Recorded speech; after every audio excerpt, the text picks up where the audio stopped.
here in America, and that's of Native Americans. Now, when this article came out from NBC News and other news outlets had reporting on this discovery, I sent this to Dr. David Imhotep, and we discussed it, because if this is true, and if humans did break apart this Macedon skeleton 130,000 years ago, well, this confirms this African presence here going back tens of thousands of years, even before Native Americans existed. All right. So we talk about the Olmecs and the Mandinka Egyptian Olmec connection, because the Olmecs, which are in Mexico, which were in Mexico, going back to about 1500 BC or so, around that period of time, this was a mixture of this was a mixture of ancient Egyptians, the Mandinka from West Africa, and Native Americans. Talks about this, as well as Runoko Rashidi talks about them as well in the article that Runoko wrote for AtlantaBlackStar.com that we cite. But Dr. David Imhotep on page 82 of the first Americans or Africans documented evidence said a major ethnic group among the ancient Egyptian Nubians were the Manding people, an original Niger-Congo homeland in the general vicinity of the Upper Nile is probably as good a hypothesis as any for the origin of the Manding. The Proto-Manding migration had to have taken place during the African Aqualithic period. That was a wet period in Africa that lasted thousands of years, at a time when the Sahara was fertile and had river systems and Great Lakes. The Nile flowed, the Nile flowed from south to north and emptied into the Atlantic Ocean during very ancient times. This would have enabled East Africans direct access to the Atlantic Ocean. The longer route would be to sail the Nile River north to the Mediterranean and then head west to the Atlantic Ocean. When the Manding reached Central America and began mixing with the local population, they were labeled Olmecs. The Olmecs were supposedly a mixture of the Manding or Mandinka, the Americans or American Indians. Do not forget that the Manding made up the base of the Olmecs, so the Egyptians, the Manding, and the base of the Olmecs are related to each other. That's from page 82 of the first Americans or Africans documented evidence. We deal with the Druids and St. Patrick in Ireland, and how the Druids are dealing with a watered-down teaching coming out of ancient Kemet, ancient Egypt. We look at the 800-year occupation of Europe by the Africans known as the Moors, and the Spanish Granadan War in 1492, and the Moors losing control of their last stronghold of Granada, January 2nd, 1492. Okay, we deal with all of that history. We look at ancient civilizations like Nubia, Ta-Nehisi, ancient Kemet, Carthage and the Carthaginian Wars, and Hannibal Barca. We look at Egypt, what's known as Egypt of the West, and the African influence here in America. The Tekken is an ancient African symbol that comes from the mythology of Asar, Auset, and Heru, who the Greeks called Osiris, Isis, and Horus. There were about 1,200 Tekkenu all throughout ancient Kemet. Today, there are less than a dozen. There are three ancient Tekkenu or obelisks that were taken from Egypt, and they were taken into London, England, New York City, and Paris, France. Ancient Egyptians called obelisk Tekkenu, and they were also used to tell the time in the past. Their pinnacles were basically covered in gold to reflect the sunlight. Historians say the obelisks represented immortality and eternity, and their long structure helped connect the heavens and the earth. Currently, Cleopatra's Needle is the name given to the three ancient Egyptian obelisks, one in New York City, one in London, England, one in Paris, France. Okay, there's an article called Cleopatra's Needle, how 3 ancient Egyptian obelisks ended up in New York City, London, and Paris, France, from face-to-faceafrica.com. Check that out. So we talk about the first Holy Trinity of Asar, Auset, and Heru. Some of this information may go outside the circumference of your own awareness. Just because you never heard it before, disagree with it, does not mean it's not true. It just means you have to do some research to understand what I'm talking about. The Greeks called them Osiris, Isis, and Horus. There were approximately 1,200 Tekhenu built in ancient Kemet in ancient times, but only about a dozen are found in Egypt today. Many of the Tekhenu removed from Egypt are now in Istanbul, Turkey, London, England, Paris, France, Berlin, Germany, New York, Rome, Italy, and Vatican City, and elsewhere throughout the world. The Tekhenu are now called obelisks by their new owners, and few people know their origin or that they symbolize the resurrection of the African king Asar, who the Greeks called Osiris. Read page 17 of Egypt on the Potomac by Tony Browder. And I just interviewed Tony Browder in April of 2023. We talked about why Nile Valley civilization history is so important. Now, the word Mason, M-A-S-O-N, is derived from the Latin words mass and sun. Mason means child of light and expresses the desire to pursue light, which is a metaphor for the sun, which symbolizes knowledge. The term child of light, or sons and daughters of light, was first used to identify students who had completed 42 years of study in the temples of ancient Kemet, ancient Egypt. Many Masonic temples were modeled after the temples of ancient Kemet, places where light or knowledge was imparted in a series of steps or degrees. So the book Egypt on the Potomac by Tony Browder is one of the books we use in the class as well. We also use Nile Valley Contributions to Civilization as well. We use that also.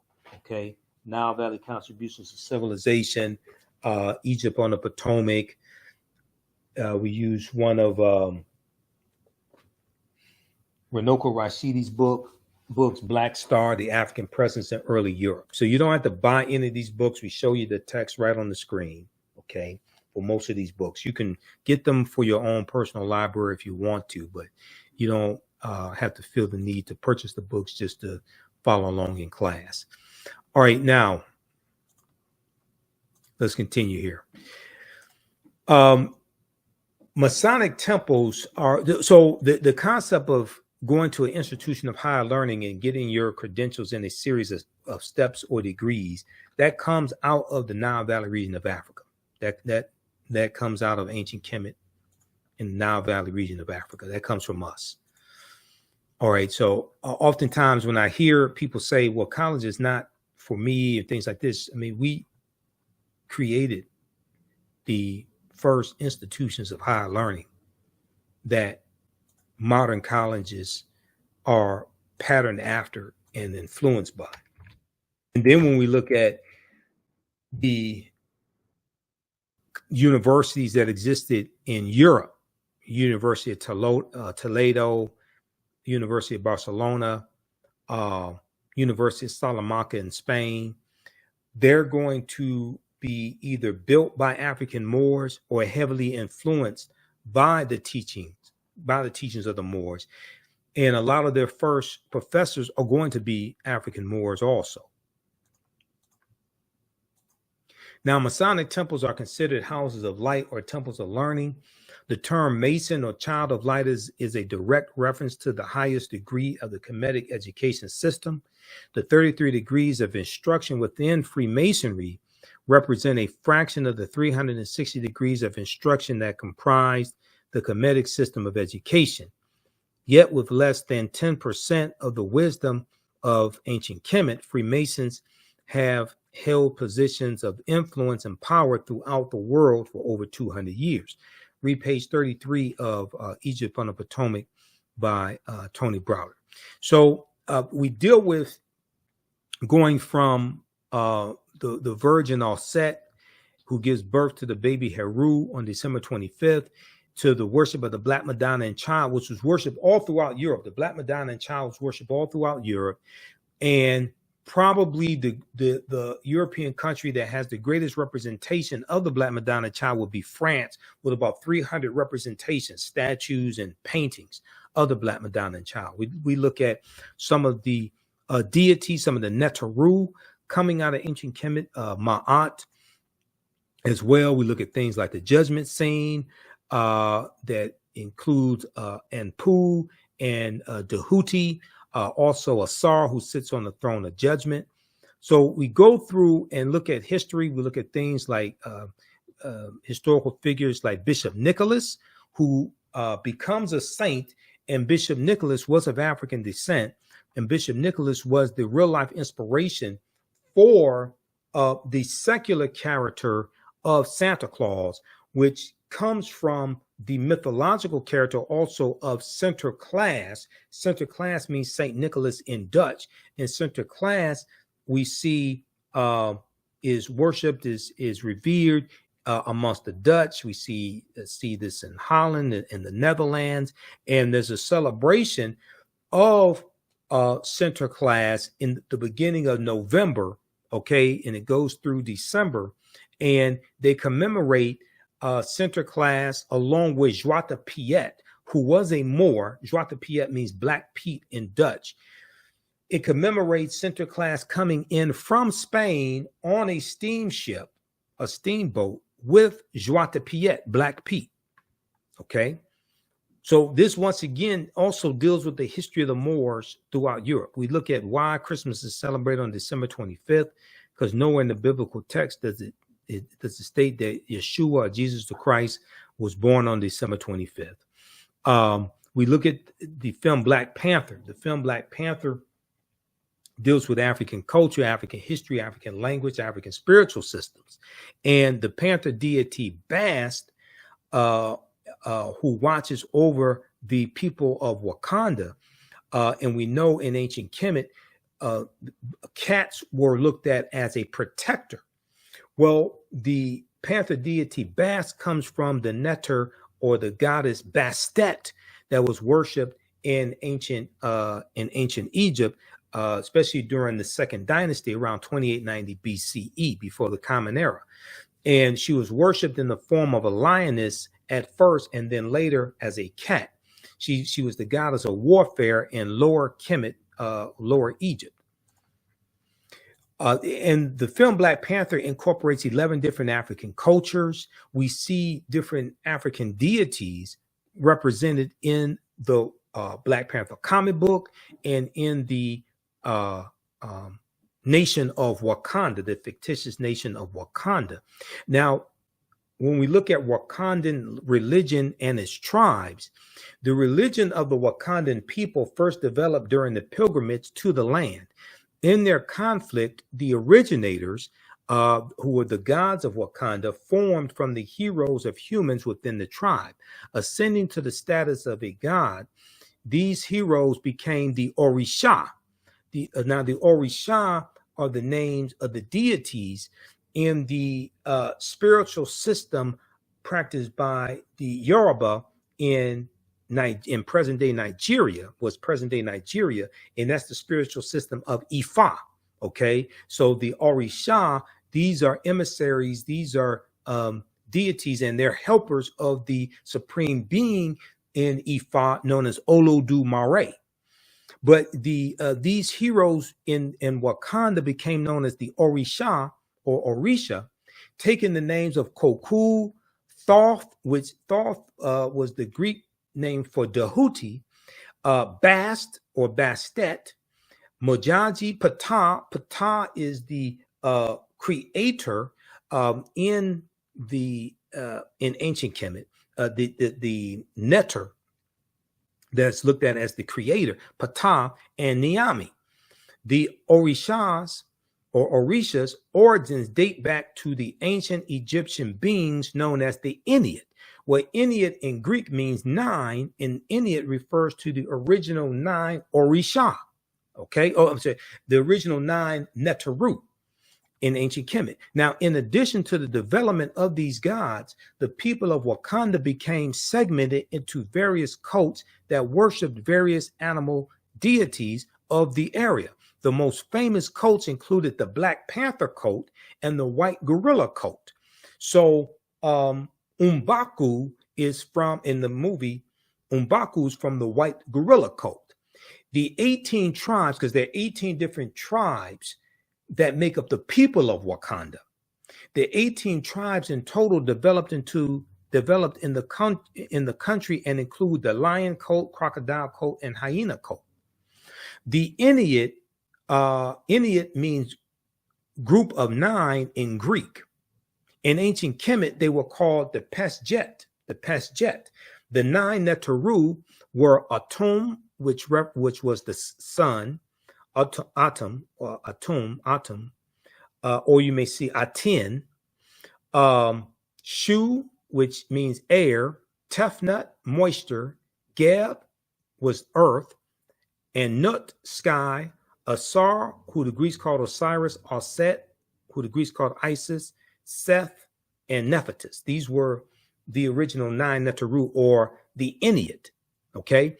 One of the books we use in the class is also Ancient Egypt by Lorna Oakes and Lucia Galen. All right. Pages 274 through 277, they lay out a lot of the different Neteru, or deities, in ancient Kemet and their attributes. So we deal with Hannibal Barca, the Battle of Cannae, 216 BC, the Punic Wars, all different types of history like that. Carthage, which existed from 813 BCE to 146, because Carthage is destroyed, 146 BC, because Carthage is destroyed by Rome. We deal with ancient Nubia as well, which is about 4500 BC to 500 AD, ancient Nubia. And we go through and look at this history chronologically. There's a timeline of history that we look at, and we look at what leads up to the transatlantic slave trade taking place. You have to study the 800-year occupation of Europe by the Africans known as the Moors, which begins in 711 AD, when the African Moors go in from Morocco into the Iberian Peninsula, today known as Spain and Portugal, led by General Tariq ibn Ziyad. Okay, and then we go through and analyze the transatlantic slave trade as well. And Christopher Columbus is crucial to understanding the expansion of the transatlantic slave trade and his 4 voyages. And he set sail August 3rd, 1492 on the Nina, the Pinta, and the Santa Maria. And this is the same year, some months after the African Moors are expelled. Okay, they lose control of their last stronghold, which was Grenada, January 2nd, 1492. African slaves were first brought to the New World shortly after its discovery or uncovery and colonization by Christopher Columbus. And they could be found, Africans could be found on the island of Hispaniola, a site of present-day Haiti, as early as 1501. Upon his arrival in the Bahamas, he lands in the Bahamas October 12, 1492. Columbus himself captured 7 of the natives for, quote unquote, their education on his return to Spain. However, the slave trade proper, according to a lot of sources, they look at the slave trade, what they call the slave trade proper, beginning in 1518, when the first direct black cargo from Africa landed in the West Indies. Now, that's referring to the Asiento de Negros, signed by King Charles V of Spain, August of 1518, which gave a license to slave trading nations and slave trading countries to provide Spanish colonies in Spain with enslaved Africans. Now, the importation of African slaves to work in the Americas was the inspiration of the Spanish bishop Bartolomé de las Casas, whose support of black slavery was motivated by humanitarian concerns. Bartolomé de las Casas argued that the enslavement of Africans and even some whites, proving that in the early period slavery did not operate according to exclusive racial demarcations, he argued that enslaving Africans as opposed to Native Americans would save the indigenous American Indian populations, which were not only dying out, but engaging in large-scale resistance as they opposed their excessively harsh conditions. As a result, King Charles V, who was then King of Spain, agreed to the Asiento de Negros, or slave trading license, He signed this in August of 1518, which later represented the most coveted prize in European wars, as it gave to those who possessed it a monopoly in slave trafficking. Now, the widespread expansion of the oceanic slave trade can be attributed to the enormous labor demanded by sugarcane, one of the first and most successful agricultural crops to be cultivated by African slaves. The earliest lucrative Spanish sugar plantations were in the Caribbean and West Indies on the islands of Haiti, Cuba, and Jamaica, while Portugal controlled large areas of Brazil. However, Spanish and Portuguese domination of the slave trade was soon challenged by other Europeans, including the British. One of the earliest adventurers, Sir John Hawkins, undertook his first voyage between 1562 and 1563 as a direct consequence of his gains, and was knighted by Queen Elizabeth I. Okay, so this is just a sample of the type of information we get deep into in this 12-week online course that I teach, called Ancient Kemet, the Moors, and the Ma'afa, Understanding the Transatlantic Slave Trade, what they didn't teach you in school. Okay, so I do a PowerPoint presentation. We have book references, articles, video clips, all of this. I share excerpts of interviews I've done with the historians, with the scholars as well. You can, if you learned anything from this broadcast, from this brief preview, register for the 12-week online course at our website, theafricanhistorynetwork.com, theafricanhistorynetwork.com. As soon as you register, you can start watching content. Our next class is Saturday, July 15th, 2023, 2 p.m. to 4 p.m. Eastern Standard Time. You do not have to be in class live. You don't have to be in class when we're live. We do the sessions live, then all the sessions are archived. So, because we record all the sessions. About 10 minutes after we finish the class, it's available to watch on replay. All right. So as soon as you register, you can watch the class we did July 8th and the class we did July 1st. All right. And then Sundays, I teach Black resistance movements from the Haitian Revolution, U.S. Civil War, Civil Rights Movement, and Black Power Movement. Okay. 1800 to 1968. If you want to register for, if you want to pay for the classes through Cash App, you can do that. Just email me to let me know what the money's for. Okay. It's because I need to know what it's for. I need to know, because if you want me to register you in the class, I need your email address also. All right. So you can email us at ahnshow@theafricanhistorynetwork.com, or just click right here on the website, contact the African History Network. We have our PayPal, Cash App information here. Click on it. This helps us keep doing the research as well. Yeah, our official Cash App tag is $ the AHN show, SHOW. When you go to it, it says Michael. These other ones here, I've identified 5 fake African History Network accounts I'm trying to shut down. Cash App is not cooperating with me. I launched an investigation. I had them launch an investigation late last year. I had to follow with them again because they don't get back with me. Okay, I don't know what the problem is with Cash App. They have like really poor customer service when it comes to investigating fake accounts that have been set up. All right, but we have that information here at our website, theafricanhistorynetwork.com. All right, look, we have to get out of here. Remember, at the African History Network, we focus on educating, empowering, and inspiring people of African descent throughout the diaspora and around the world, because right now it's correct wrong behavior. Hopefully you learned something from today's radio show, our show, as well as this preview of this 12-week online course that I teach. Be sure to register for the online class. Also, follow us on our fan page, The African History Network. Give us a thumbs up on this broadcast. Follow us on our YouTube channel, Michael Imhotep, IMHOTEP, on YouTube as well, and my personal Facebook page, Michael Imhotep on Facebook, and as well as the Michael Imhotep Show. That's our other Facebook page. Okay. Remember, right now it's correct wrong behavior. It's not over till we win. Wakanda forever. And we'll talk to you next week. Peace.